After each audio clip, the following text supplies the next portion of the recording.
கொஞ்ச நாளாகவே நான் நிறைய நாள் நடுவில் படம் பண்ணாமல் இருந்தேன். 84 கடைசியாக பண்ணினதுக்கப்புறம் ரொம்ப நாள் பண்ணாமல் இருந்தேன். அப்புறம் இப்போது லாஸ்ட் ஒரு 5-6 வருஷமாக ஒரு படம் எப்போது அப்படின்னு பண்ணிகிட்ருக்கேன். அந்த மாதிரி ஒரு சமயத்தில் ஒரு நாள் ஒரு ஃபோன் வந்தது. மேடம், உங்களை ஒரு படத்துக்காக புக் பண்ணணும் அப்படின்னு சொன்னாங்க. அப்படியா, கம்பெனி எதுன்னு கேட்டேன். ட்ரீம் வாரியர்ஸ் அப்படின்னாங்க. நல்ல கம்பெனி அப்படின்னு நினச்சேன். அடுத்தது யார் பண்ணுறாங்க இந்த படத்தில் அப்படின்னா, ஜோதிகா. ஓ சூப்பர் சூப்பர், பரவாயில்ல அப்படின்னு நினச்சேன். அடுத்தது வேறு ஹீரோ யாருங்கன்னு. ஹீரோ இல்லைங்க அப்படின்னாங்க. ஐயோ, ஹீரோ இல்லாத ஒரு படமா அப்படின்னு கேட்டேன். அப்புறம் டைரக்டர் யாருன்னா, புது டைரக்டர் அப்படின்னா. ஓ சரி பரவாயில்ல, கேளுங்களேன் மேடம், கதை கேளுங்க அப்படின்னாங்க. சரி கண்டிப்பாக கேட்குறேன் அப்படின்னு சொல்லி வர சொன்னேன். அந்த கதை சொல்ல ஆரம்பித்து மூச்சு விடாமல் ஒரு கதையை சொன்னார். அவ்வளோ ஒரு இன்ஸ்பைரிங்கான ஸ்டோரி, அவ்வளோ ஒரு கன்விக்ஷனோடு சொன்னார். ஒரு கதை டைரக்டர் எப்படி சொல்கிறாரு அது ஒரு விதம் இருக்குது, அவர் அதில் எவ்வளோ பிலீவ் பண்ணுறாரு அது ரொம்ப ரொம்ப முக்கியம். ஸோ கௌதம் ராஜ் ஃபர்ஸ்ட் ஃபிலிமாக இருந்தால் கூட அவ்வளோ பிரமாதமாக ஒரு கதை சொன்னார், அவ்வளோ ஒரு ஃபீலோடு சொன்னார், அவ்வளோ அனுபவிச்சிருக்காரு போல் இருக்கு அந்த கதையை, அந்த அளவுக்கு சொன்னார். நான் கதை கேட்டோன்னே கண்டிப்பாக நான் பண்ணுறேன் சார் அப்படின்னு சொல்லி சொன்னேன். ஸோ அப்படி தான் நான் இந்த டீமுக்குள்ளே வந்தேன். ரொம்ப ஹாப்பியாக இருந்தது, ரொம்ப ரிலாக்ஸ்டாக ஒரு வேலை பண்ணோம். ஆனால் என்னென்னா ஒரு ஷார்ட் முடித்தோடனே, சார் ஓகே எனக்கு ஏதோ ஒரு ஃபீலிங்காக பரவாயில்ல இது நல்லா பண்ணியிருக்கேன் அப்படின்னு.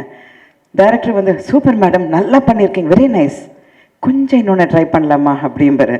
அதுக்கு என்ன அர்த்தம் உங்களுக்கே தெரியும், சுமாராக தான் இருந்தது, இன்னும் பெட்டராக பண்ணலாமே அப்படின்னு தான் அர்த்தம்.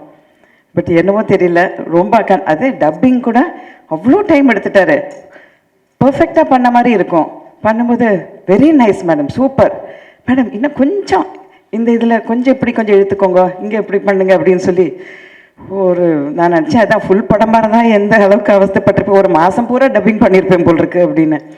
பட் பர்ஃபெக்ஷனுக்காக கௌதம் ராஜை நான் ரியலி அப்ரிஷியேட் பண்ணுறேன். அண்ட் டிஓபி அவர் கோகுல், பண்ணையார் பத்மினி படம் பார்த்துருந்தேன். ஸோ சொல்லும்போது ஒரு ஸ்க்ரீன் டெஸ்ட் மாதிரி ஒரு லுக் டெஸ்ட்டுக்காக வந்தாங்க வீட்டுக்கு. அப்போது ஒரு கேமராமேன் வரதே ஒரு பெரிய விஷயம். யூஸ்வலாக ஜஸ்ட் யாராவது வருவாங்க, ஒரு ஃபோட்டோஸ் எடுத்துகிட்டு போயிடுவாங்க. கேமராமேனே வந்தார் ஃபோட்டோ எடுக்கிறதுக்கு. ஸோ எந்த அளவுக்கு அவங்க ரிசர்ச் பண்ணி ஒரு கேரக்டர் எந்த அளவுக்கு டீப்பாக ஸ்டடி பண்ணியிருக்காருன்னு அதை பார்க்கும்போது தான் புரிஞ்சுது. ஸோ இவ்வளோ ஒரு இன்வால்மெண்ட்டோடு ஒரு யங் க்ரூ இருந்தது, யங் டீம் இருந்தது. இதில் ஒர்க் பண்ணும்போதே நம்மளுக்கு இன்னும் ஒரு 20 வயசு கம்மியான மாதிரி ஒரு ஃபீல் இருந்தது. Very nice, I really enjoyed working in the film. முக்கியமான மேட்டர் என்னது, சப்ஜெக்ட்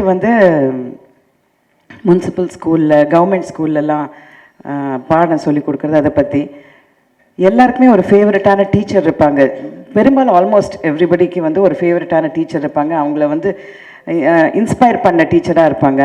அந்த மாதிரி இந்த படத்துக்கு அப்புறம் ஜோதிகா மாதிரி ஒரு டீச்சர் இருக்க மாட்டாங்களான்னு நிறைய பேர் ஃபீல் பண்ணுவாங்க. அழகான ராட்சசி, அதான் நான் சொல்லுவேன். ராட்சசி இஸ் வெரி பவர்ஃபுல் டைட்டில். நான் ரொம்ப லைக் பண்ணது. அதுவும் அழகான ராட்சசின்னா லட்டு சாப்பிட்ற மாதிரி தான் அது. அண்டு ரொம்ப அழகாக பெர்ஃபார்ம் பண்ணியிருக்காங்க. அந்த கேரக்டர் பார்க்கும்போதே இது ஜோதிகாவா அவ்வளோ பெர்ஃபார்ம் பண்ணியிருக்காங்க அப்படின்னு சொல்லி நினைக்கலாம். மீன்ஸ் அவங்க ஒரு கேரக்டர் கடைசியில் காற்றின் மொழி பார்த்தோம், அதுலேயும் எவ்வளோ வெரி கேர்ள் நெக்ஸ்ட் டோர், ஒரு மிடில் கிளாஸ் ஹவுஸ் ஒய்ஃபாக எவ்வளோ பிரமாதமாக பண்ணியிருந்தாங்க. அதே மாதிரி இந்த கேரக்டர்லையும் she's almost live that character நம்ம சொல்லலாம். ஸோ இந்த படம் கண்டிப்பாக ஒரு ஐ ஓப்பனராக இருக்கும். ஆஃப் லேட் நிறைய முனிசிபல் ஸ்கூலை பற்றி, கவர்மெண்ட் ஸ்கூலை பற்றி பேச்சு வந்துட்டுருக்கு. ஸோ இந்த படத்துக்கு அப்புறம் அதுக்கு ஒரு பெரிய வளர்ச்சி இருக்கும்னு நான் ஃபீல் பண்ணிகிட்ருக்கேன். So I wish them all the best, this entire team. Beautiful music டைரக்டரோட சாங்ஸோட பெரிய ஃபேன் நான். ஸோ அதே மாதிரி எடிட்டரோட ஒர்க் நான் இன்னும் ஃபுல்லாக பார்க்க முடியல. அஃப்கோர்ஸ் இந்த படம் உங்கள் எல்லாருக்குமே தெரியும், நான் என்னோடய போர்ஷன் வரைக்கும் மட்டும்தான் பார்த்தேன். But anyway I enjoyed working in this film. And இந்த படம் ஒரு பெரிய வெற்றி அடையணும்னு நான் வேண்டிக்கிறேன். Wish the all the best. Thank you. மாதிரி ஆகிடும் போல் இருக்குது. அஃப்கோர்ஸ் சூர்யா பண்ணியிருந்தா பெரிய அளவுக்கு ஆயிருக்கும். பட் எதுவுமே ஒரு பெண்ணு சொன்னால் அதோட பவரே தனி. ஏன்னா பெண்ணு அவங்களுக்கு அந்த சாஃப்ட்னஸ் இருக்குது, அந்த டஃப்னஸ் இருக்குது, எல்லாமே இருக்குது. ஸோ அதை ஒரு மெசேஜை கொண்டு போகணுன்னா கண்டிப்பாக அது பெரிய அளவுக்கு கொண்டு போகும்.